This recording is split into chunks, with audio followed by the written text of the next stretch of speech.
Ta-da! I am live. Okay, so here we are today. I've got my Keep Calm, coffee is loading shirt on. It's probably more appropriate for a Monday than a Friday.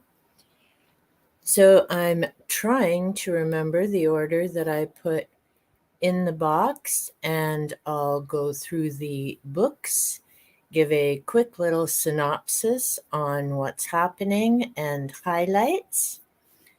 And hopefully, I'll have a few people pop in to say hello. This should be streaming on YouTube. Fingers crossed, it's supposed to be. So, anyhow, the first book that I had to talk about is Talking to the Dead. Here we go. George Newry and Rosemary Ellen Guiley. I've talked about this book before. I just went through to get all my notes. I had been starting notes, and then I decided I'm just going to sit and read and make all my notes throughout the book. And then I'm going to have to go through, double check all the names, because when I was going through the brief guide to the supernatural, there were a lot of new names to add to my list of people. And the reason that I started going through Talking to the Dead again is because they have a section, and lucky me, open to the right page, about the Fox sisters, and of course their involvement with the spiritualist movement, whether they were the real deal or, hey John Paul, how you doing? How's your weather? You said there are storms in your area.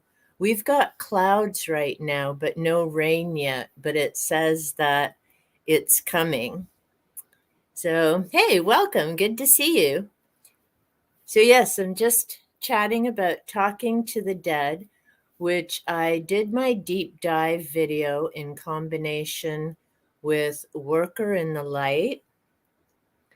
But the nice thing about going through this yet again, so I think this is the third time I've read this book, front to back, and each time I pick up a bit more. So, as I say, they were talking about the Fox sisters. But one person that came up here was Johann Jonathan Coons and his family and what was going on there. So there was actually a family that was, rain and sleet. See, suddenly I get, yikes, sleet's not good. Rain's okay, but the sleet can get a bit icky when you're trying to drive. So I hope everyone's safe. But yeah, so with Coon, I think it's Coons. I have to go back and double check. But so it isn't just the Fox sisters that he talks about. And I found that very fascinating, because usually when they talk about the start of the spiritual movement, the seances, the raps and the taps, it pretty much starts with the Fox sisters, who, according to, I think it's my John Robert Colombo ghost stories, and I'm going to have to double check in the front. I think that he said that the Fox sisters were actually, the family was actually Canadian, and then they moved down to Harrietsville, New York. I think that's right. So, yeah, there's a fun fact. Didn't know they were Canadian. But I did enjoy going through this.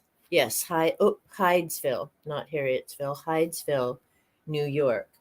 So I'm pulling together what I can about the Fox sisters and putting together at the moment a presentation, and then perfect duvet day weather, agreed, putting together that presentation And that will maybe end up being my first hoax or holy grail.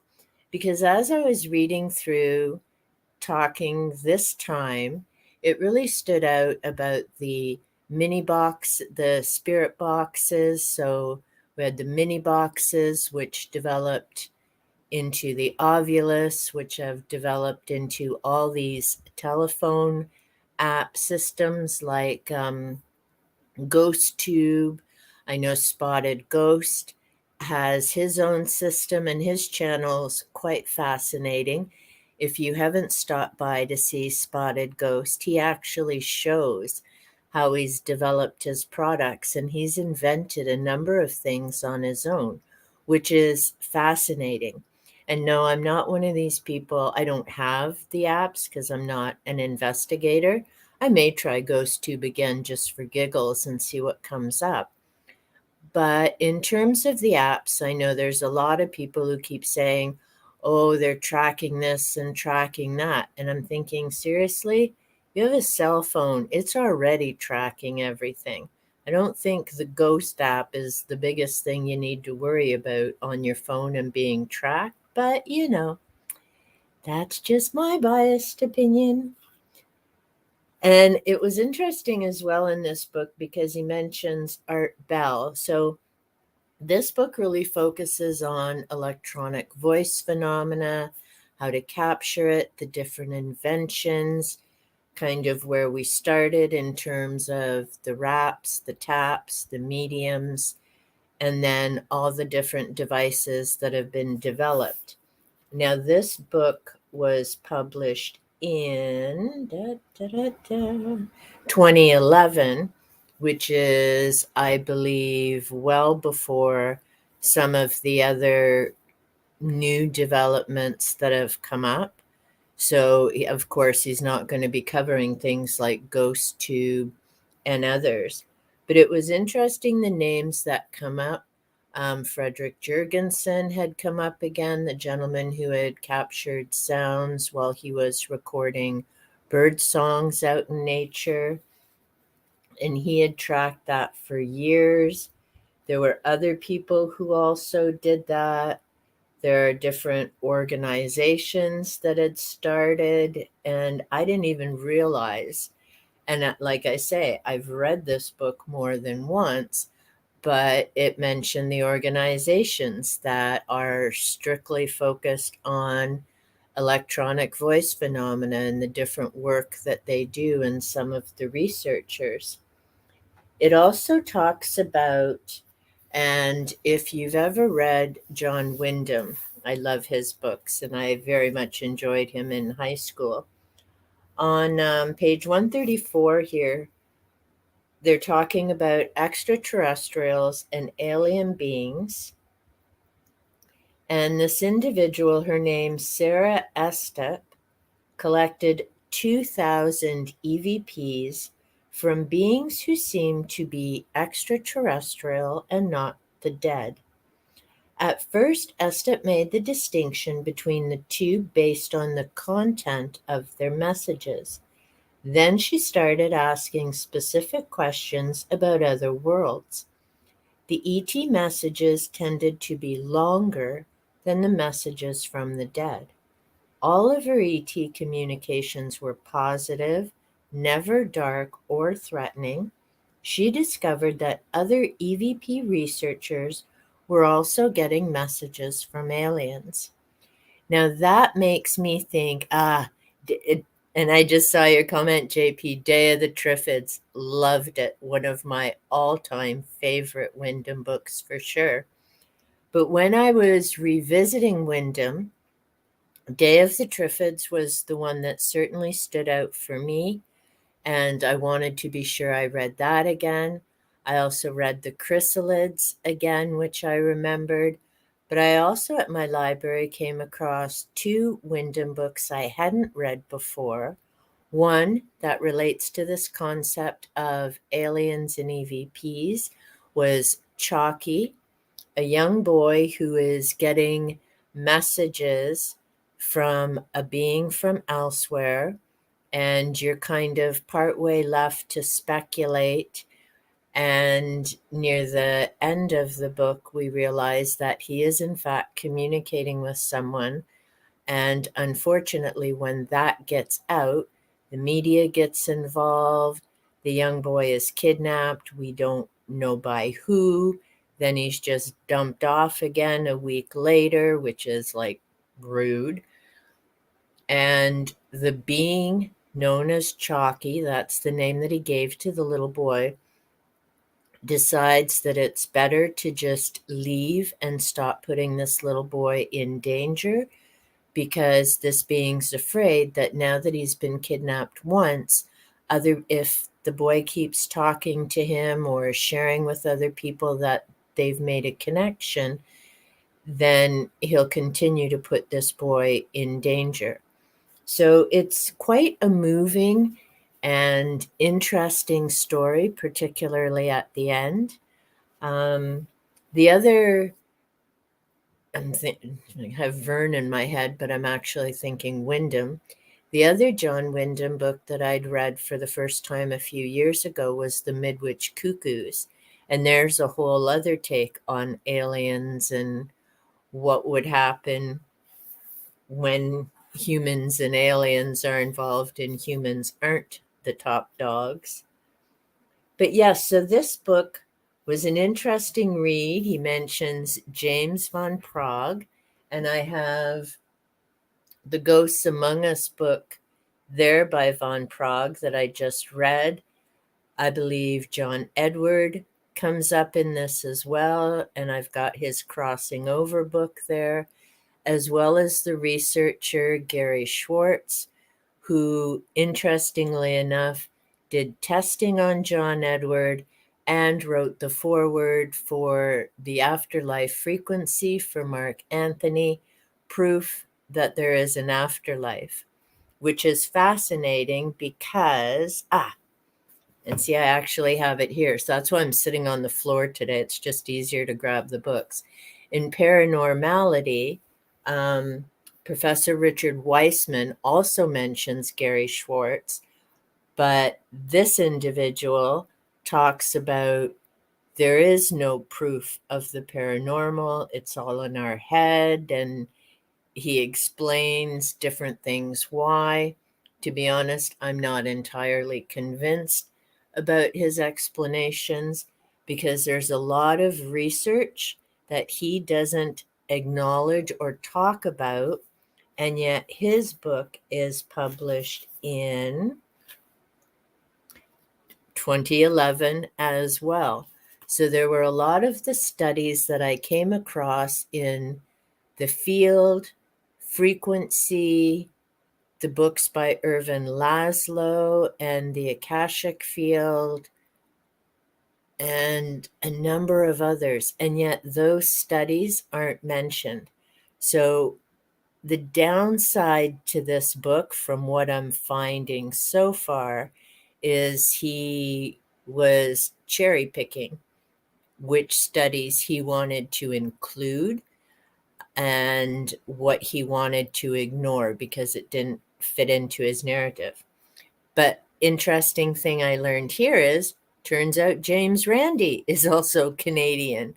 He was born here in Canada, I think then moved to the United States and officially changed his name to James Randi. Yes, JP, the book is The Afterlife Frequency. It's written by Mark Anthony, a medium and a lawyer. How's that for an interesting combination of jobs? And he talks about his experiences as a medium and the different reasons that he believes there is an afterlife and people that he has been in contact with. And then, as I say, I also have John Edward and James von Prague who talk about their lives as mediums. I have The Clairvoyant Path, and two others. And I can see the books, but I can't think of the names right now. So I have 5 different books by mediums/psychics who talk about their experiences. And it'll be an interesting read now that I've reread the first section in Paranormality, because he talks about cold reading and 6 different things that psychics slash mediums look for and how they can come across as so accurate in their readings, even without doing any research on people. So it'll be interesting to go through and read those other books, having reread this and keeping those 6 things in mind. But it also reminded me of, if you've ever watched the show The Mentalist, and he goes through, I think it was it was at least, I think, 5 seasons. And trying, oh, there we go. Hey, now I know how to pop something up on the screen. That's cool. And yes, paranoia will annoy you. That's awesome. I was wondering what that was doing. So, oh, see, oh, cool. Look at this. Hey, awesome. Thanks, JP. I just learned something new, that now I know how people throw up comments from the chat bar. That's awesome. Thank you for teaching me that, JP. But yes, The Mentalist was definitely an interesting show where he talked about the different strategies, and it's based on a character that used to be a psychic, made a lot of money, and then how that all came back to bite him in the Katukas, and his family's taken away, and yeah, there's this murderer he's trying to catch who had eliminated his family. So there's a dark side to it. There's a lot of elements to it, but it really does focus on the different things that some of the psychics will say and talk about, because it applies to the majority of people, and then they look for your reaction. But the other thing is, I believe there are some people who are truly gifted. I don't think they're all cons or charlatans. But the sad thing is that when people typically go to find a medium or a psychic, they're in a vulnerable, difficult place. They've usually just lost a loved one, and they're looking for some kind of confirmation, some kind of hope that their loved one is okay. And that's when these con artists and charlatans swoop in out of nowhere. And yeah, those people just really make me sick. Personally, I believe in an afterlife, no matter what this book says. But I also get that whole grieving and uncertainty and just wanting some validation from somebody. And I do believe that there are some genuine people out there.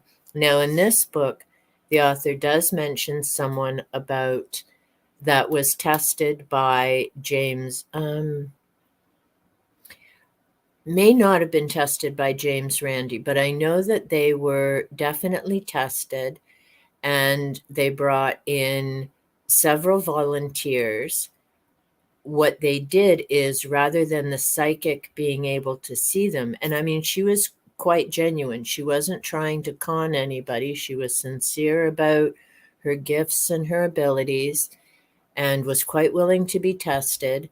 So what they did is, the people who were coming for a reading, they had on a black cloak and a balaclava, I think, the whole headpiece, and they were in a chair facing away from the psychic. And then she was sitting on the other side of the room. She wasn't allowed to ask them any questions, and she just wrote what impression she got based on the person sitting in the room with her. Then they collected up, each person came in and out.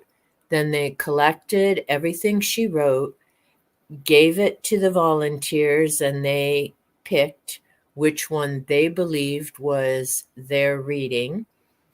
And based on those results, sadly, she got 0 out of 10 right.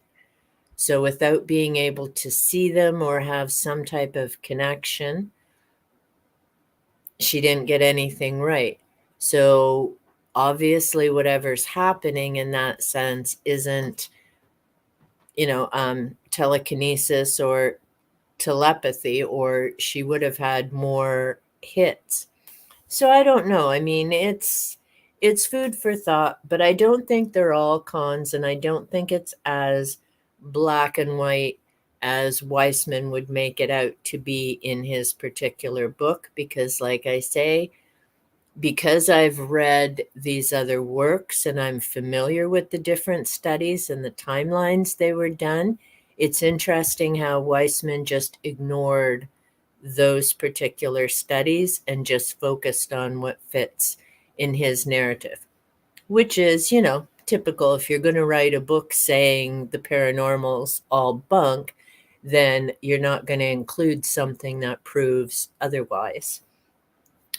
But yeah, so that was kind of where I'm at talking to the dead. I just need to, now I've got all my sticky notes. Now I just need to finish pulling the names out, the dates out, and getting my notes in order with that. The next book that I'll be going on to is Ghost Hunters, and this is by, here we go. See, I'm still trying to figure out. There we go. Ghost Hunters. This is by Deborah Blum. Now, thankfully, because I did Brief Guide to the Supernatural first and started writing everything out, a lot of the names that I would have gotten from this book are already included in my growing pile of names to collate and coordinate. So, this particular book is William James and the Search for Scientific Proof of Life After Death. So, this delves into the beginning of the Psychic Research Society, both in the United Kingdom and then how it started in America. William James was one of the founders.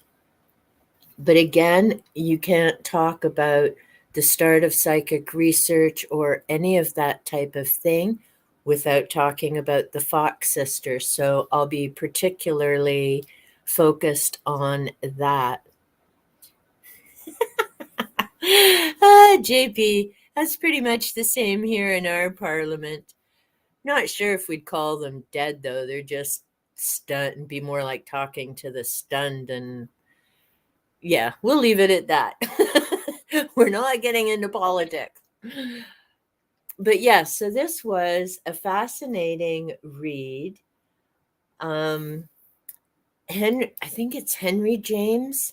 His brother is a famous author, and I can't think of any of his works right now, but I think I may have had to read one of those books in high school. So, and it was fascinating to read about how this all started, the people that were involved. Harry Price, of course, is going to come up here. D.D. Home will be another one because, of course, in the beginning, a lot of psychic research had to do with testing the mediums. Some of it was about hauntings and ghosts. So, with Harry Price, we, of course, have Borley Rectory, and that was quite the big to do.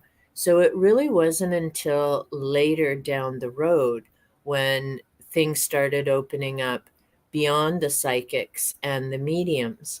Initially, it all started with, testing people like Maggie and Kate Fox, Dee Dee Home.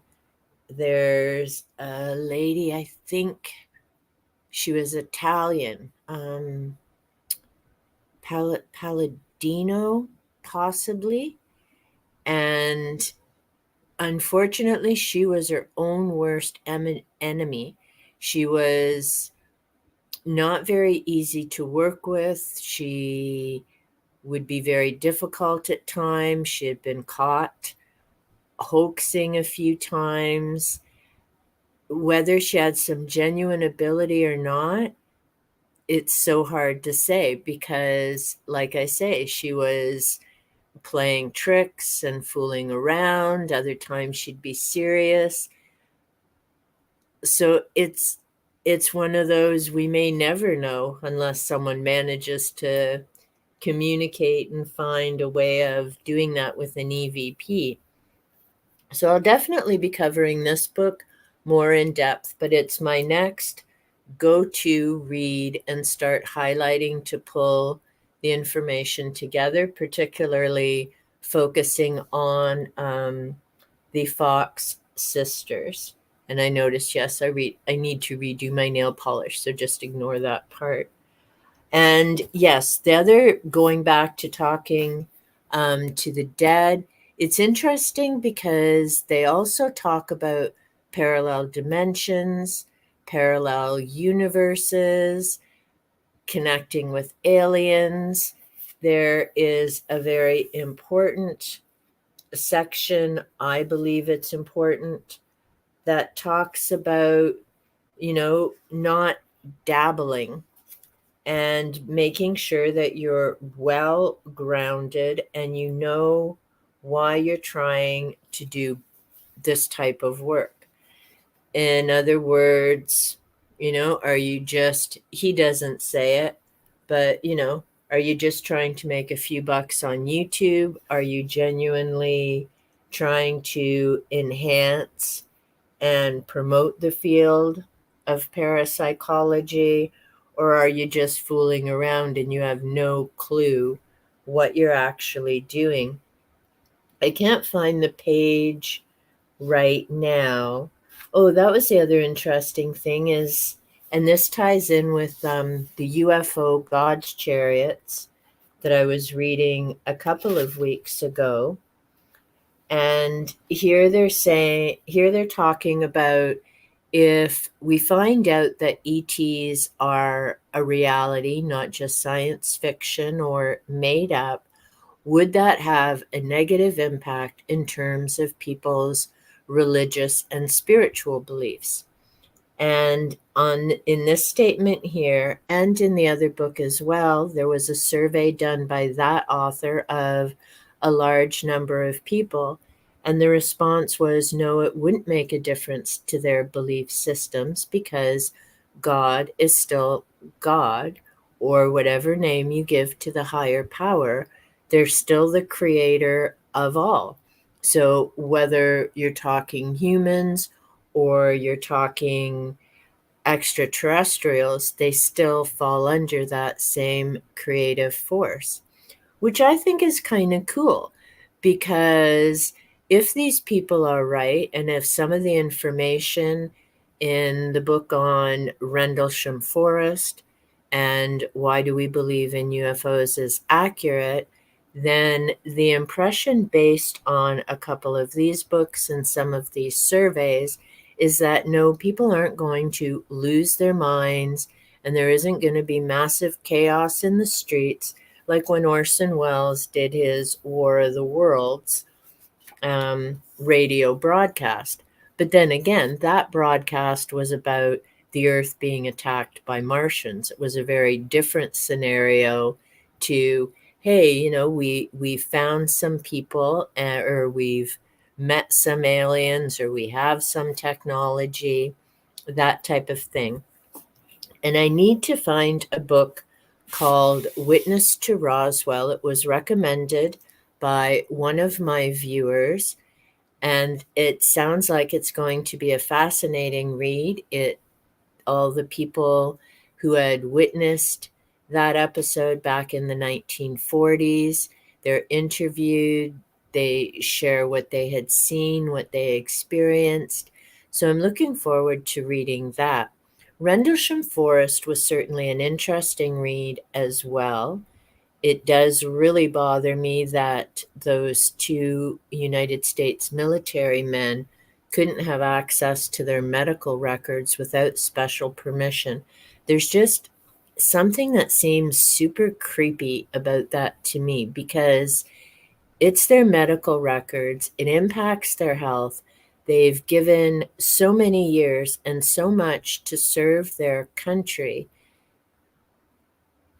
a medical record is something you shouldn't have to fight to get information for, especially when it directly impacts on your health.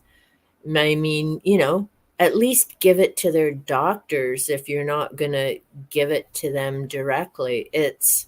There are just some things that really don't make sense to me. I get that there are some things kept hidden for a certain reason. And I mean, we can see it over social media all the time, how easily things get misinterpreted, or someone decides to share the information, but they don't share it precisely, and then it gets, it's like that old game of, what was it called, telephone or something, where you all stand in a line, one person gets the message, they whisper it down the line, and by the time it gets to the end, you're lucky if it's even close to what the message was in the first place.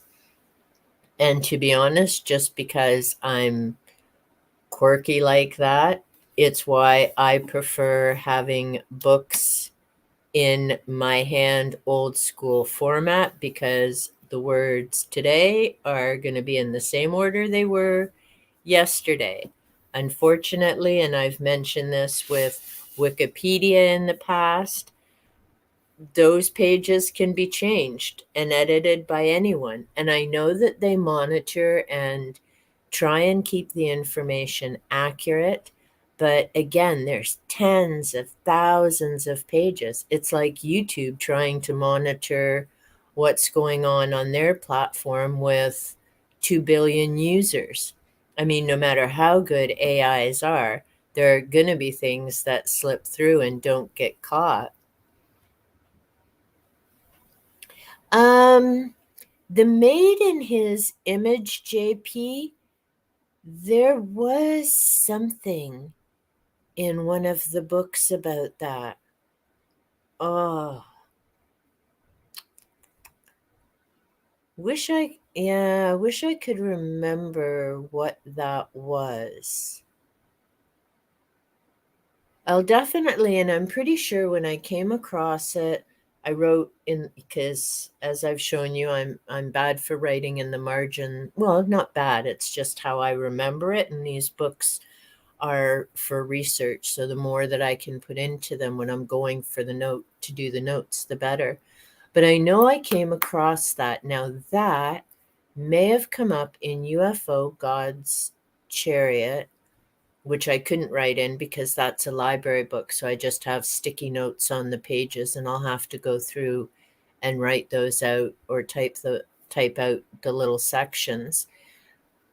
I know that was addressed. I just can't remember how they came up with a response to that. Because you're right. In some versions, it's about, looking like God.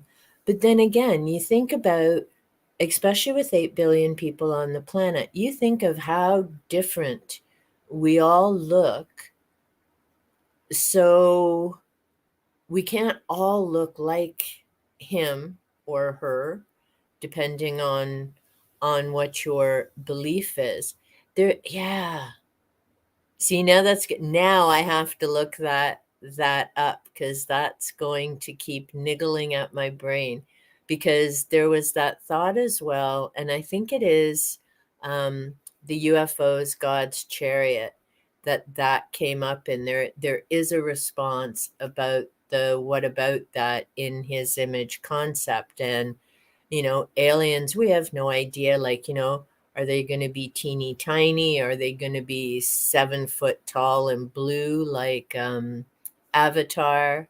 Are they going to be somewhere in between and spotted with fur, or, saurian, um, T-Rex kind of deal? Like, we have no idea. Now, the only thing that we do for sure know is that there are there's millions, possibly billions of other planets out there.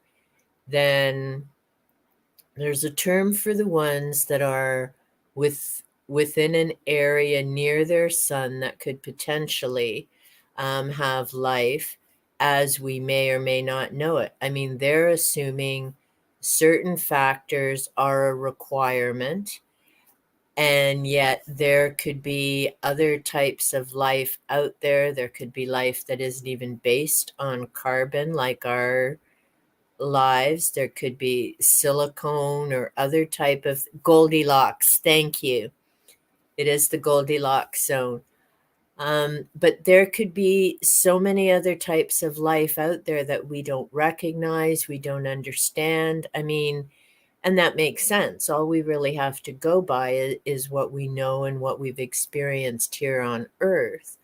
But that doesn't mean that there aren't other types of life out there that, we haven't come across. We can imagine and build things into what our science and understanding of physics and all of that is right now, but that doesn't mean it works exactly the same everywhere else. I mean, look at that new discovery, JP, that you were just mentioning, and that those two clusters of galaxies that have been discovered. That was completely unexpected and has now made them have to rethink what is going on with the universe and all of that type of thing. Just reading based on local conditions, exactly. And again, so we don't really know what's out there. I think it's fascinating. I think there's certainly something, someone, some being out there. I mean, I know as a kid what used to, I don't know, keep me up at nights, freak me out, was they kept talking about the universe was expanding. And I mean, again, back in the early 70s, they knew a lot less than they know now, but they did know that the universe was expanding. What I couldn't wrap my head around was, what is it expanding into? If this is the universe, then what's outside the universe that this is expanding? It has to be expanding into something.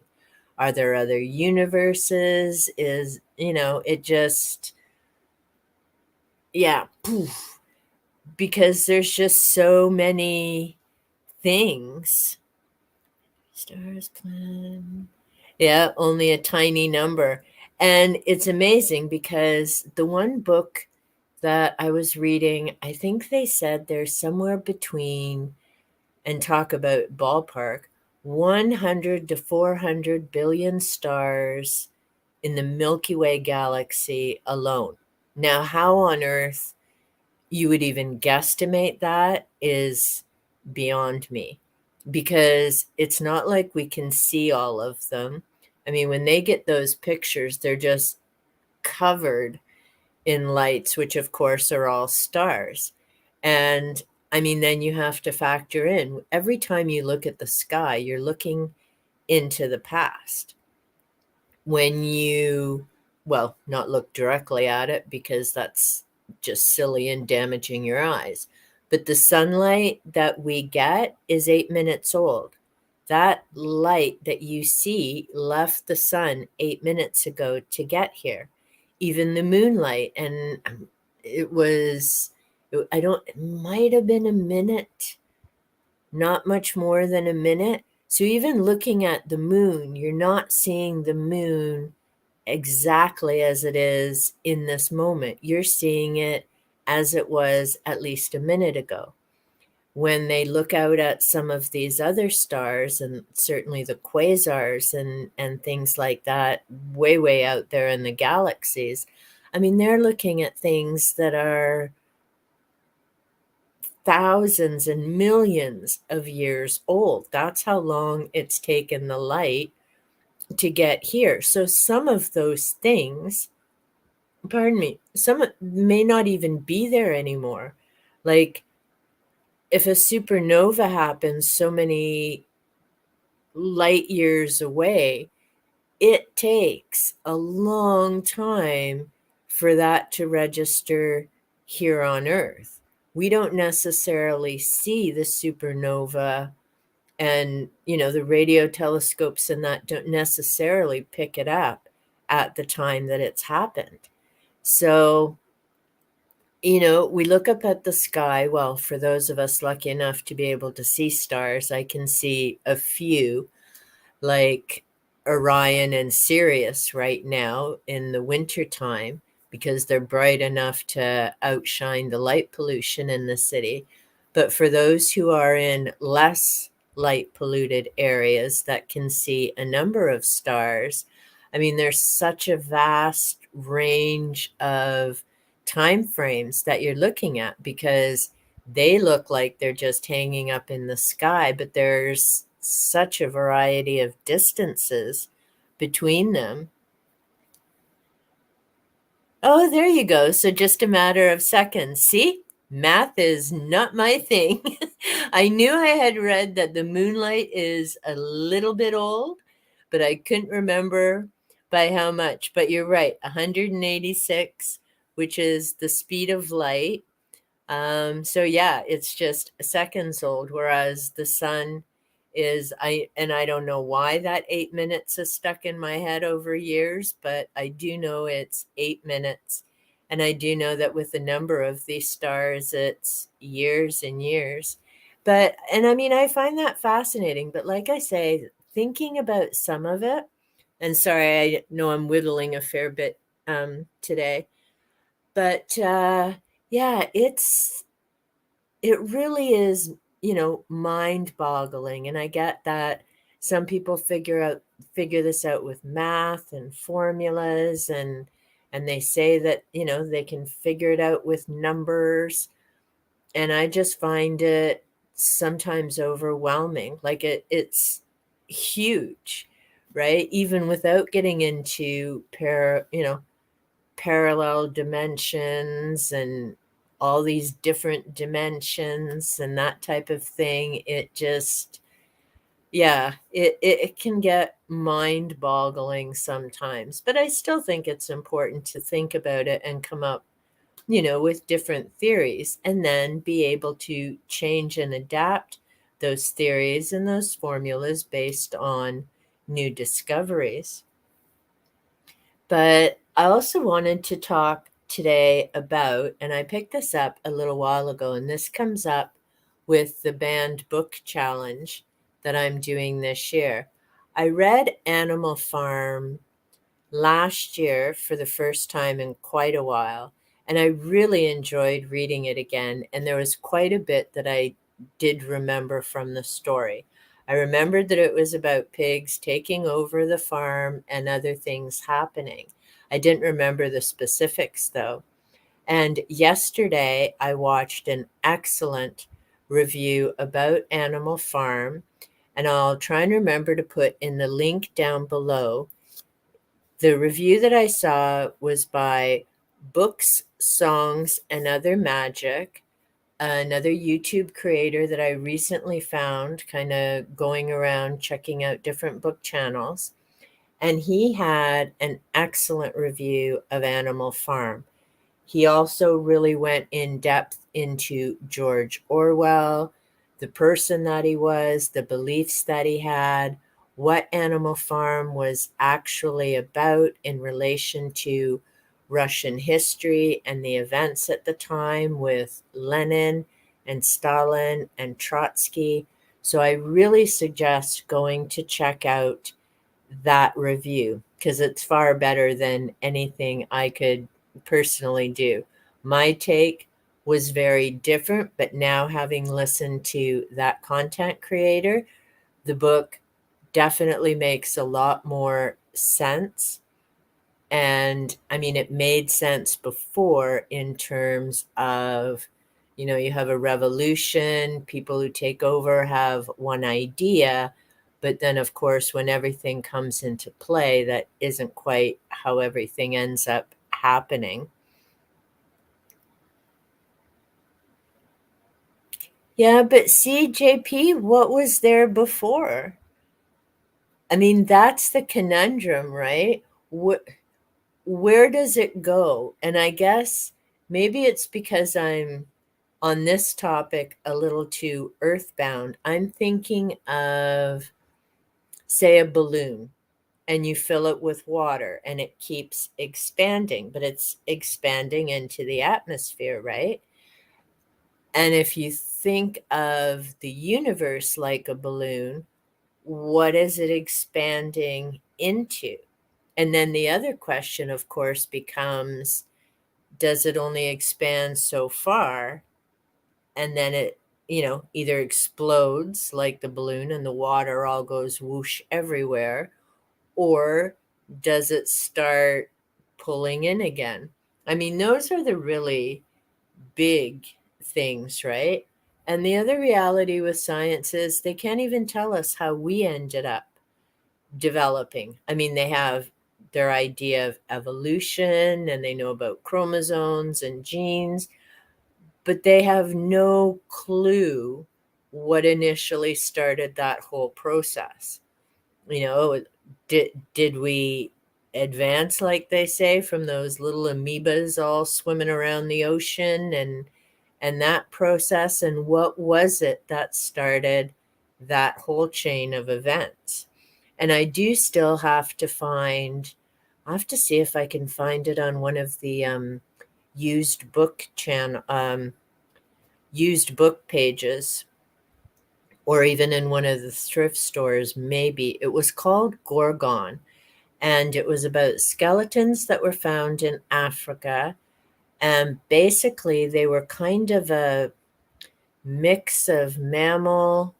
And I can't remember if they were like a mixed mammal saurian combination.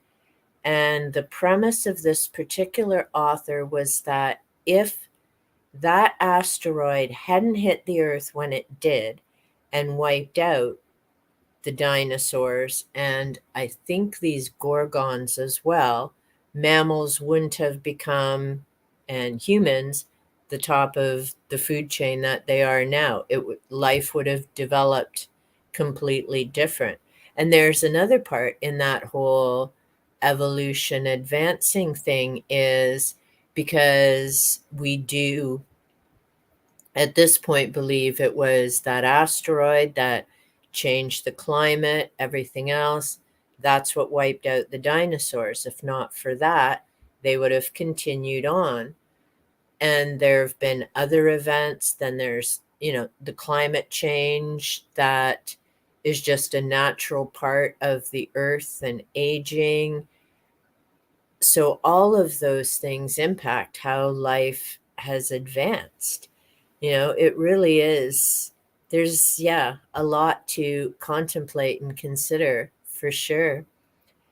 In this particular book as well, 1984 is also in with Animal Farm. As you can see, Animal Farm was a short read.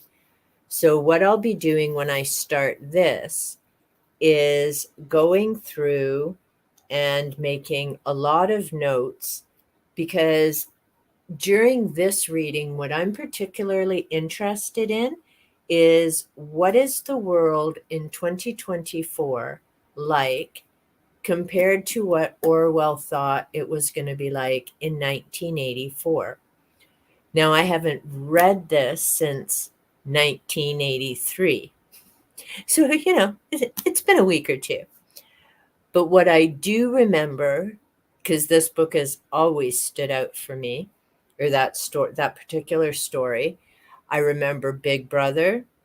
I remember the being monitored, everything's overseen. You really didn't seem to have any privacy, the different technology, that type of thing. So I'm very curious to see and read this over again, making note of what was Orwell mentioning in 1984, and what is life like in 2024 when we've got these cell phones, CCTV everywhere. It's not just in stores. There's not just video cameras in high schools.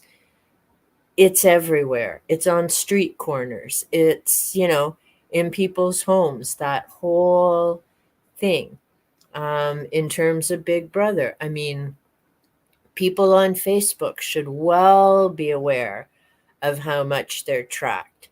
Because if you do a Google search on anything, and I mean anything, and log into your Facebook account or go into your Facebook account if you never log out, what you'll notice is that what you were just searching for is coming up on the ads down the side. Same as if you go shopping, whether you use your debit card or your credit card, doesn't matter. When you get home and hop onto your Facebook, guess what ads you're going to see? Whatever you just bought. And I know when I was doing a job search, I can look and see who's trying to track me and whatnot. Facebook was the very first site that came up. Now, I don't have a Facebook account, and my big question is, why is Facebook tracking people doing a job search? It's none of their damn business. And it's certainly none of their business if you're not one of their users. Like, that platform is so freaking invasive. And because it's no longer private domain, it's public, people can Google you, and it doesn't matter that you have a post that's to your friends only. It can be viewed through Google. I mean, people tend to forget that. And I think I'm hyper aware of that kind of stuff because of George Orwell.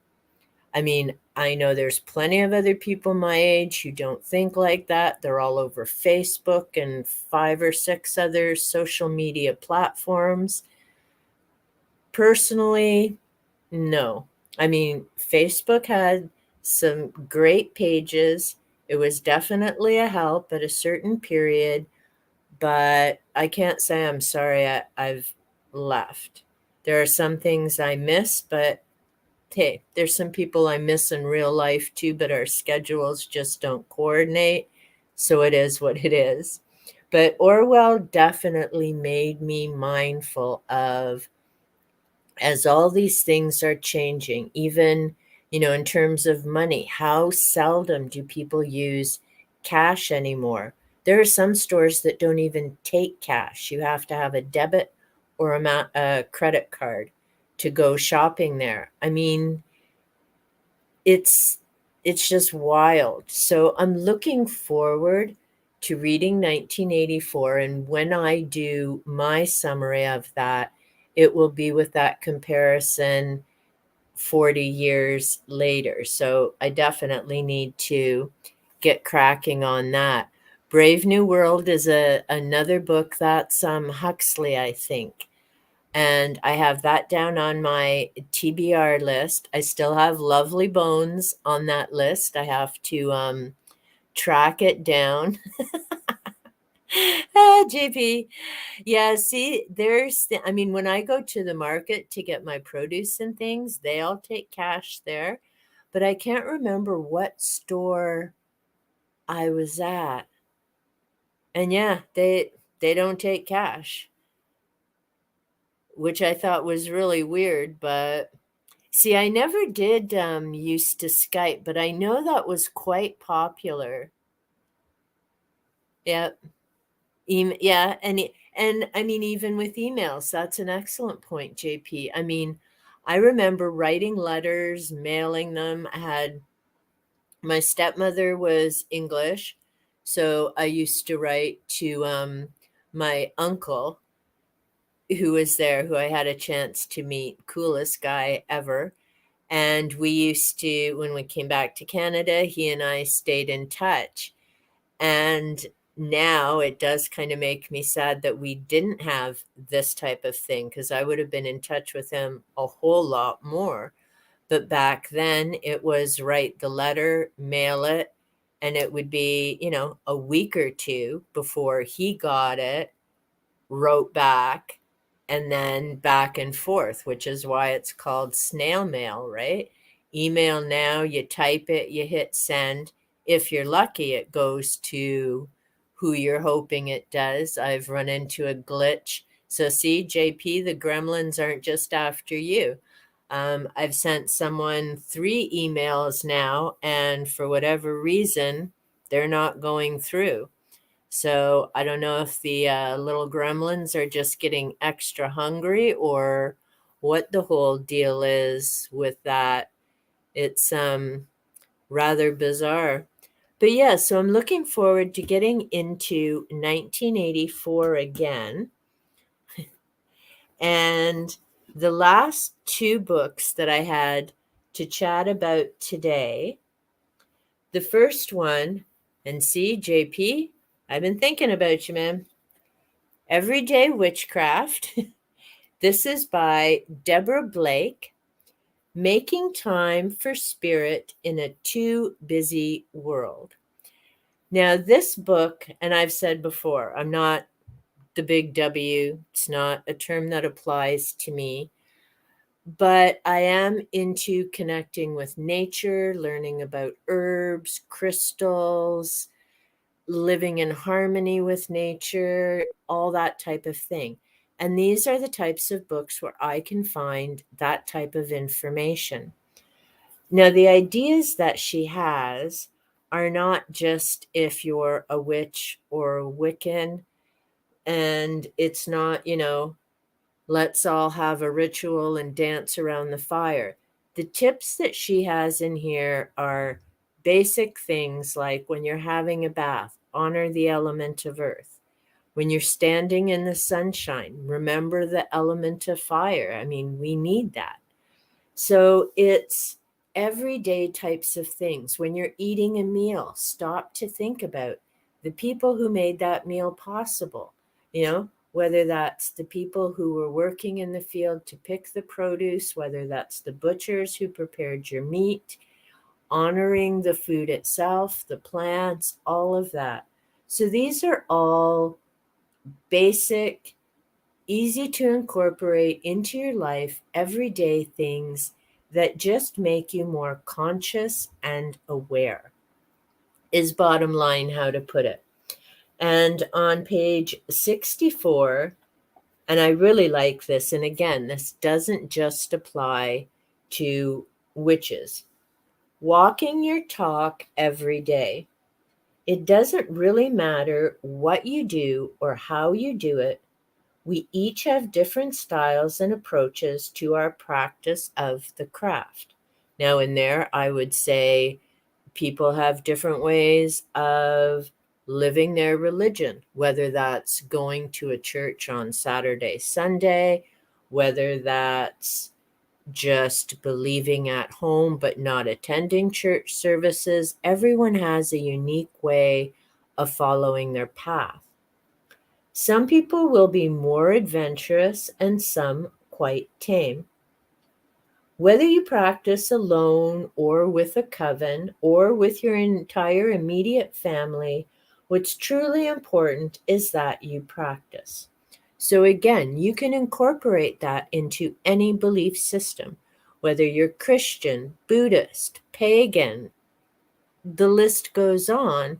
The important thing is to be aware of and living your spiritual path. And that's something that you do every single day. There are a lot of different ways to do that, and it's finding what works best for you and what honors your belief system. Walking your talk every day doesn't have to mean doing formal ritual or dedicating a special room in your house to magical work or wearing the world's largest pentacle. It merely means finding ways to integrate your beliefs into your life in meaningful and heartfelt ways.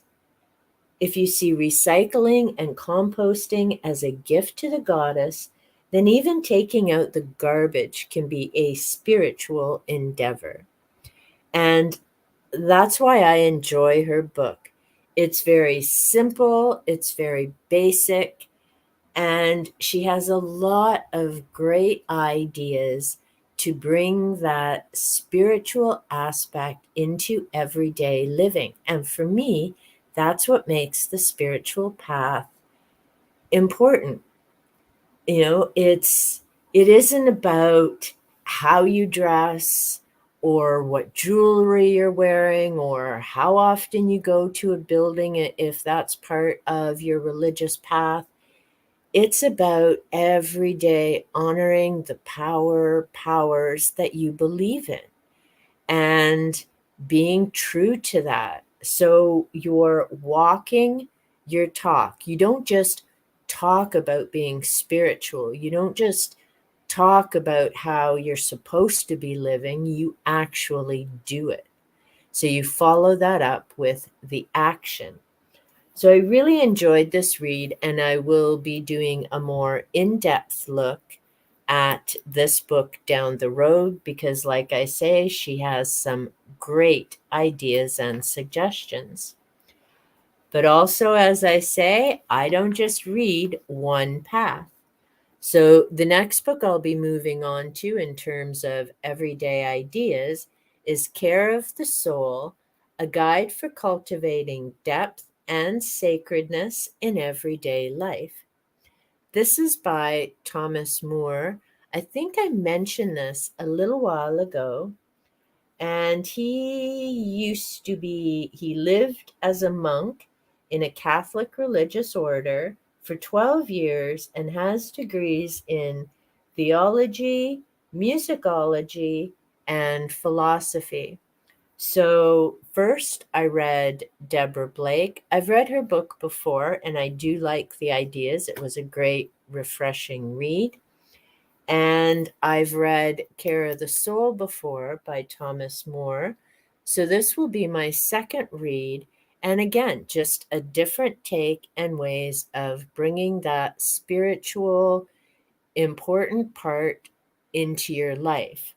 And he focuses on our soul. So, finding activities and things, I describe it as makes your heart sing.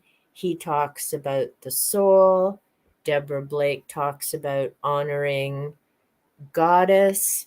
So, there's a lot of different ways of talking about it, but it still comes down to the same thing: living your positive, joyful, best life, however you're able to manifest and make that happen. So that is kind of where I'm heading and where I've been at in the last little while. I'm definitely itching to get back to the Rendlesham book, but I need to get the notes done on UFO chariots because that has to go back to the library. I need to transfer my sticky tags over from the library copy to my Rendlesham copy of the book. And then I can start reading They Are Here, which I enjoyed before. And now I have my own copy instead of having to borrow the libraries. So I'm looking forward to that. And because I don't have enough to read right now, I'm also planning on getting back into reading. And I have my sticky note here to remind me that these were published in 1989. I have Mysteries of the Unknown. This was a series published by Time Life, obviously back in the 80s. This particular one is Mind Over Matter. I really enjoyed these books. They've got amazing pictures. The covers are great. They're all nicely labeled on the side. And throughout, they've got articles and different pictures.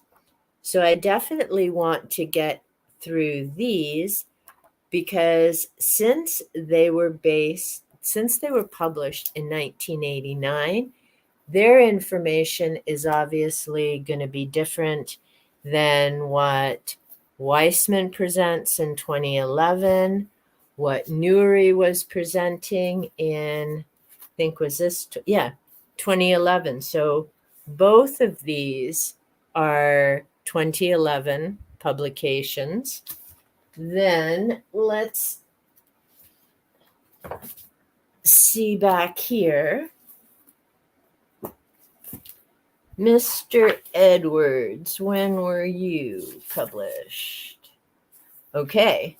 Edwards' book is from Edward, not Edwards. The Edward book is 2001, so 10 years before Weissman. Then von Prague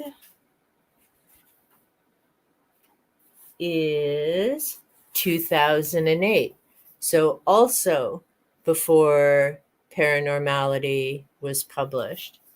And like I say, I really am, yeah. The first part of the book, like I say, he focuses on psychics' cold readings.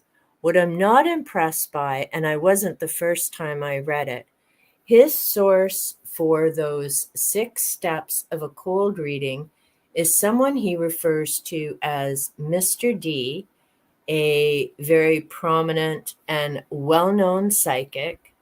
So he never ends up sharing his name. All he gives us is the birth date, and he only met this individual once. And they did a test. This individual did readings on a number of subjects. The subjects were interviewed afterwards. They were all impressed with their reading and, oh, yes, it was accurate, da da da. And then this author met with this gentleman afterwards, and they went through, okay, here's the 6 steps for cold readings. Professor Weissman also talks about the number of manuals and courses out there on how to be a psychic. So I don't know, but I'm always leery when it comes to an anonymous source, or, ooh, I can't tell you who it is. Then don't use them. If you can't use a name, and if the person reading your material cannot research and check the facts for themselves, then maybe you shouldn't have used that person in your book, because you're left taking his word that this individual wasn't just screwing around with him. I mean, granted, you can always look up or check out these psychic manuals yourself. I'm just laughing because I actually have a book on choosing to be medium, which is supposed to be a book that shows you how. But I do know that I've read part of that book, and it isn't about how to be a charlatan and cold read people. So, yeah, that part was a little disappointing. And I do need to Google. For some reason, I think James Randi may have passed away, but I'm not 100% sure on that. And like I say, this book is 2011, and I don't think, because I'm pretty sure it would have been newsworthy and all over the place, I don't think anyone has ever collected that $1 million reward to prove that they have psychic paranormal abilities. I mean, I think it would be cool if someone actually could, but yeah, so far it hasn't been collected. So I guess the mystery continues. And I do still need to get to my one video and make that correction in the comments. J.B. Rhine was doing his experiments in the 1930s, not the 1920s. Not sure why I thought it was the 20s, but I thought wrong. So I need to go make a correction on that. Another book that I have to admit I'm kind of itching to get to, and it's because one of the books I just read, and I can see myself writing, not a fan of von Daniken or Sitchin. And why can't I think of the book right now? See, this is what happens when you get way too many books on the go, and then your books end up all over the place. But I just found this book a couple weekends ago, Gods from Outer Space. Now, I have his, very true, JP. I do have his Chariots of the Gods. I just read that again last year for the first time in decades. I've never read Gods from Outer Space by him, but again, now, and I know if because I've got my desk in the other room is just covered in books. Tiki is not impressed. She's having to tippy toe around and between books. But I know I'll figure out who said, oh, UFO, God's Chariots. Tom, it's too far away to see his name. But it's the author of UFO, God's Chariots. Definitely does not like Eric von Däniken. Or Zachariah Sitchin, mainly because of their astronaut theories in ancient civilizations. And according to that particular author, their research was a bit questionable and jumping to conclusions. So it'll be, interesting reading this again compared to the points that that author was making. Now, in UFO, God's Chariot, what he's trying to do, and who else brought it up? I think it was Nuri, because I haven't started Ghost Hunters yet, talking about meshing science and religion, spirituality together so that there isn't this separation between them, that it has to be either or, finding some way to unify those two systems so that they're not I don't want to say irritating, but so that they're not constantly, hitting at loggerheads. They're the belief of some of these people, and I think there is a way to come up with some happy medium, some happy, some good way to connect the two without it having to be an either or situation. Because for me, whatever is up there, whether you call it God, spirit, higher power, creative force, all that is, it's something, whether it's energy, whether it's a dimensional being, there's something there. And there is something that keeps the universe ticking and flowing, and new stars are created, old stars die, different things change throughout the universe. There's always something happening. And that doesn't mean that just because you can explain or start to understand it with science, it doesn't make that spiritual soul part less, in my opinion. Other people, of course, have a difference of opinion. It was in the George Newry book about talking to the dead, about some of these researchers trying to find the soul and doing EVPs have actually received death threats. Their families have been threatened. And I'm like, seriously?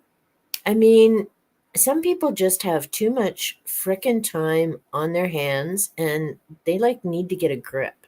You don't go around threatening people because you don't like what they're researching.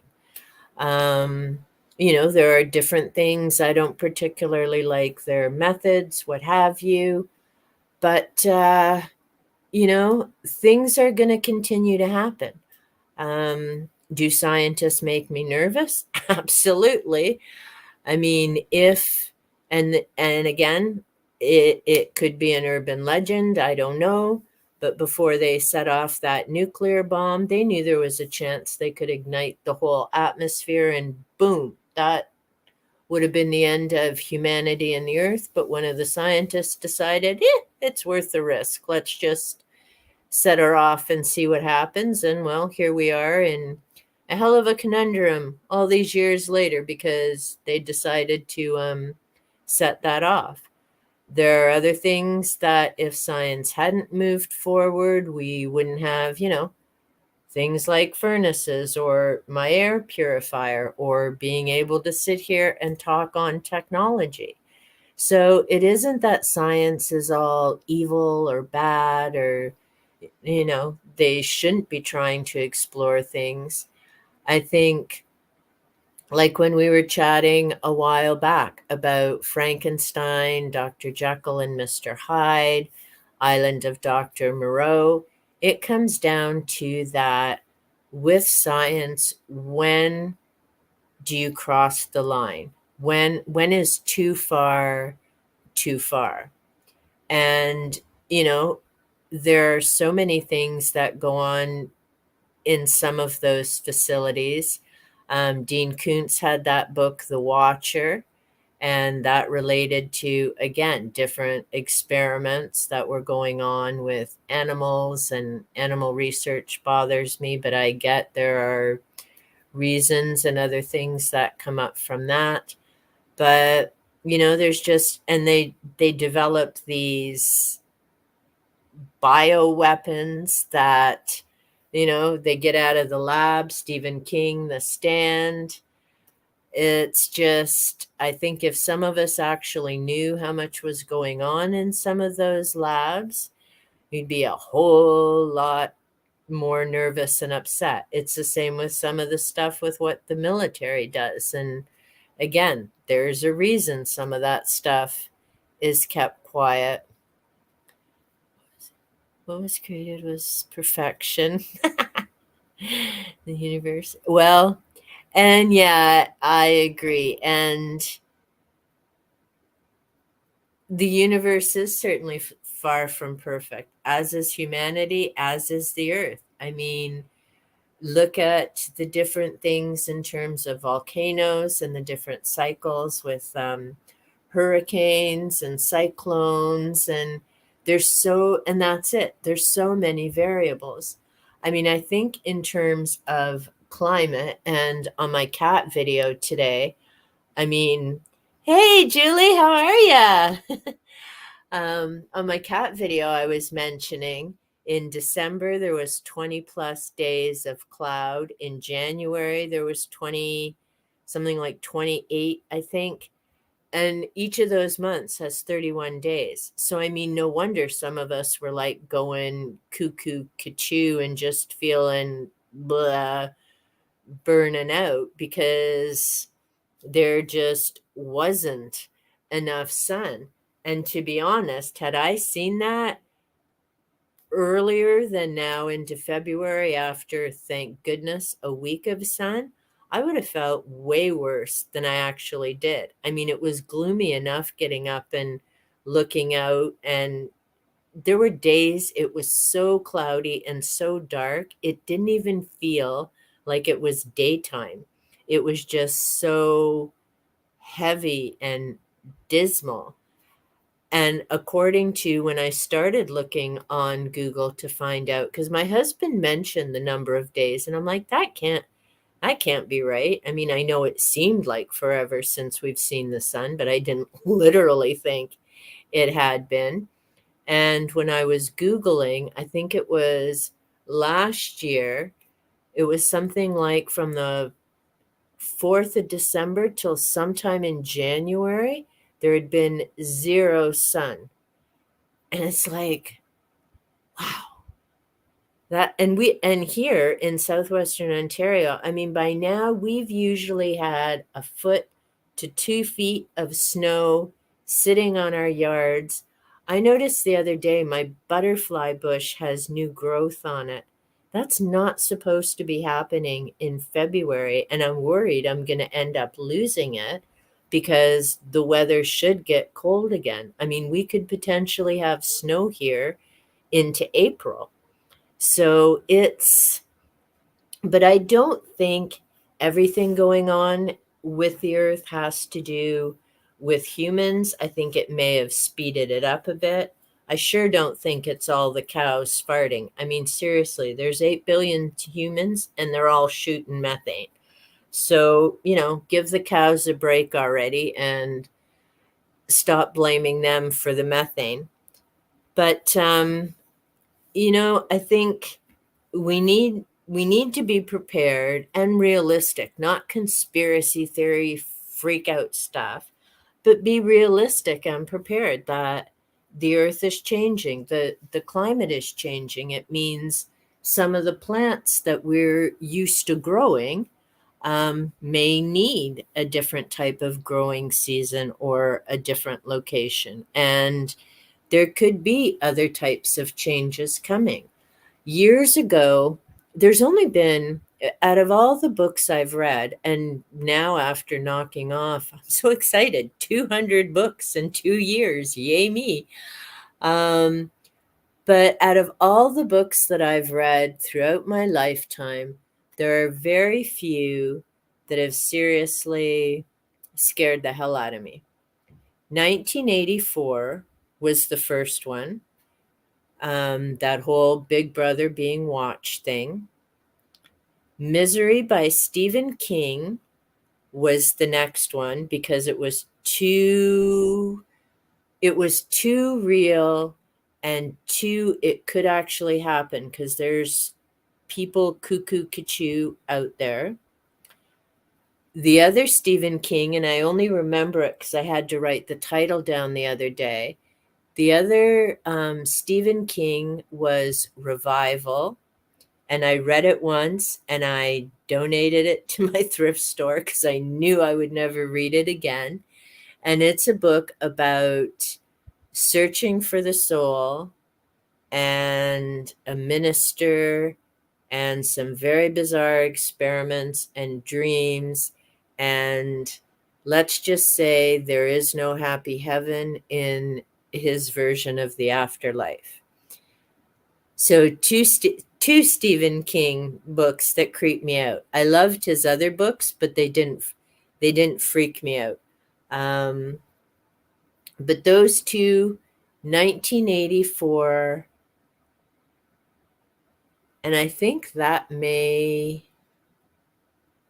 are some that have made me pause, and there's a number that have made me stop and think, what if? Could this be true? What's the motivation of this author and the information? But yeah, maybe those are the only three that have totally, totally freaked me out. Because I love a good horror story. Is part of why I started watching.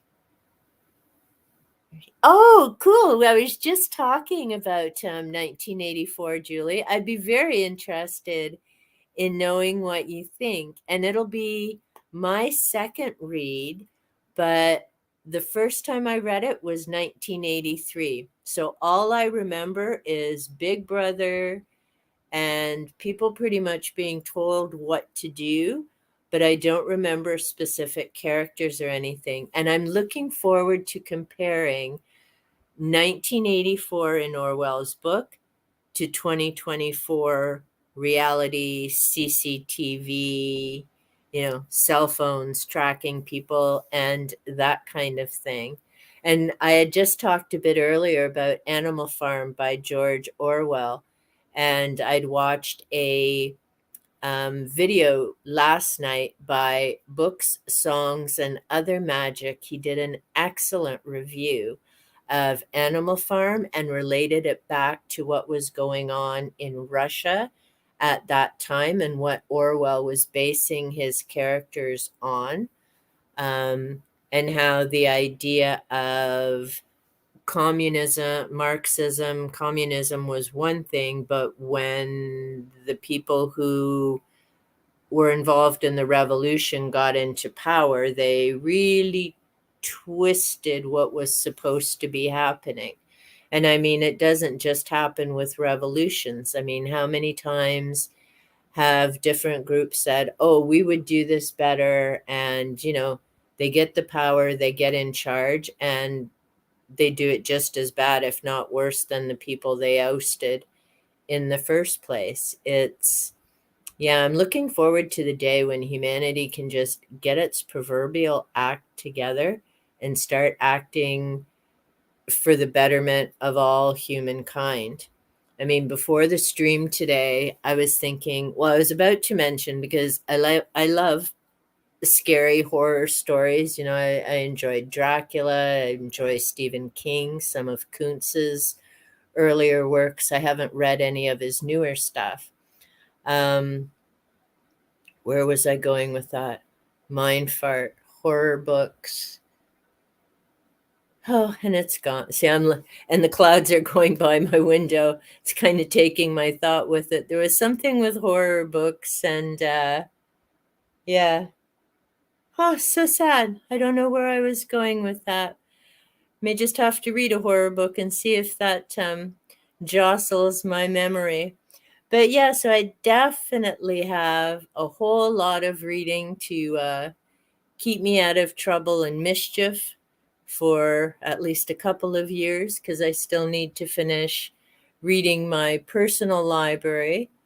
And that's different than, I know there's some hashtags out there, reading what you own, but that's different to when I say reading what I own, I mean my personal library. It's not attached to any of that.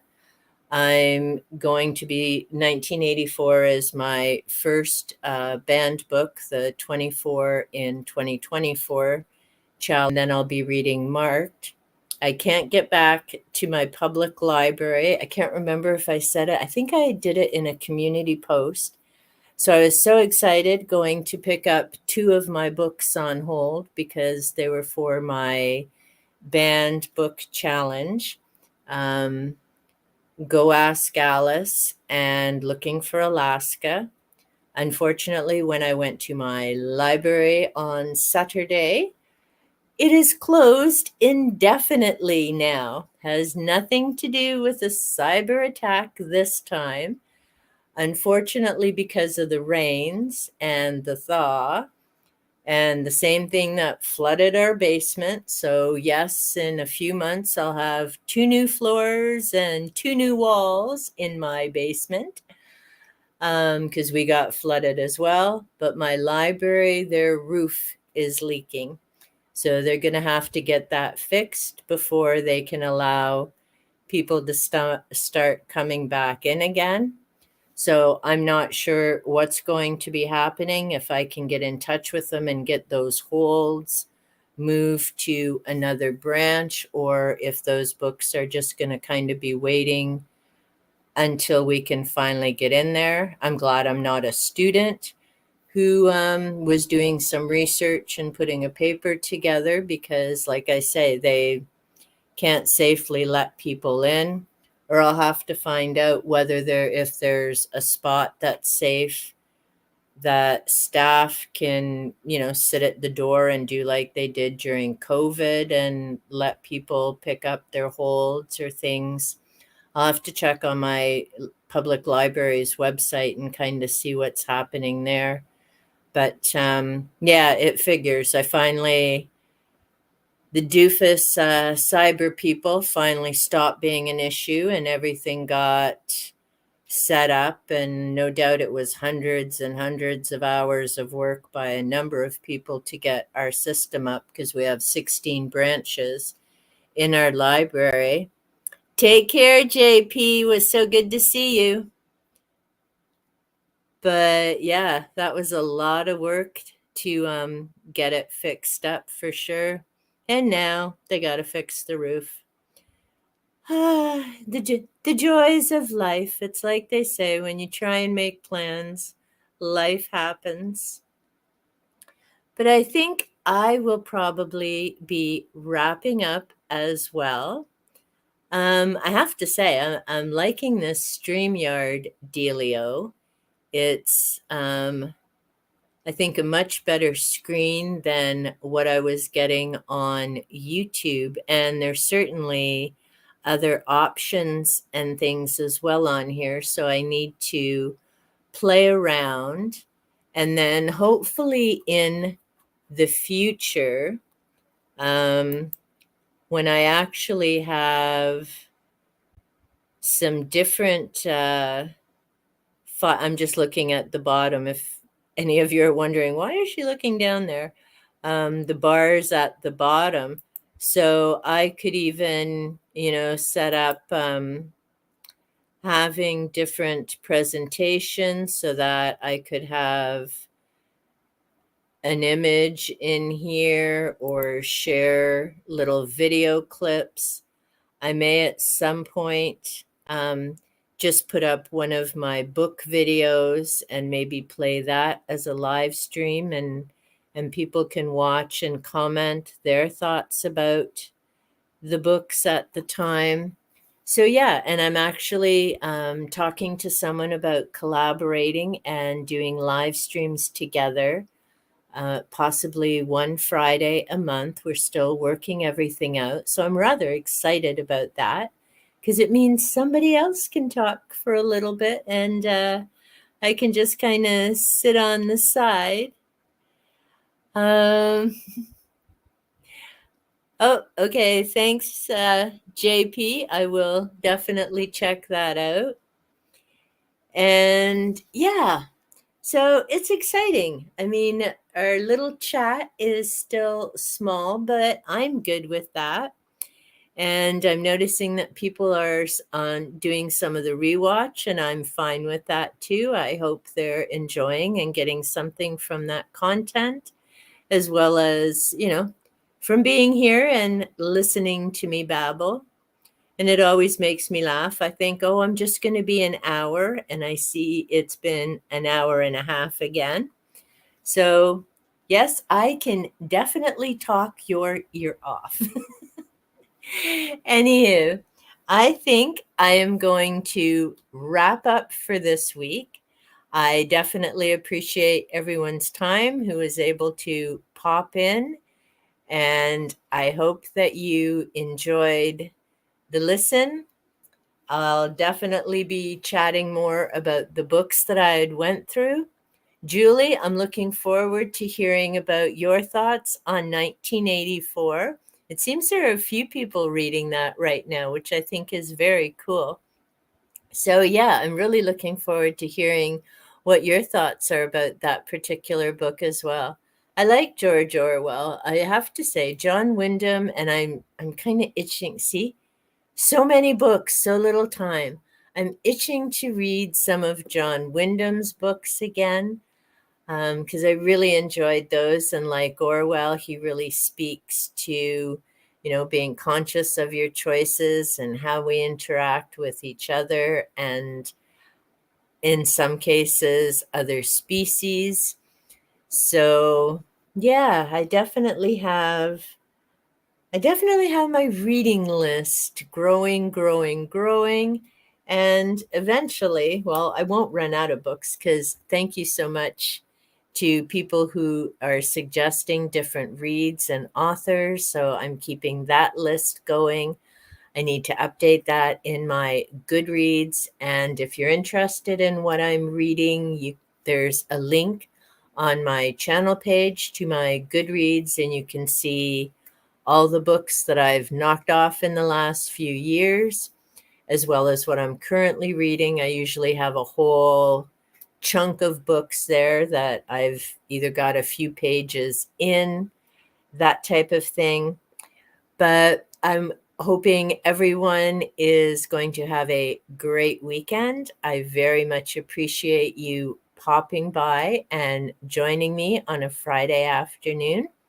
And take care. I will see you next week. Thanks so much for coming by.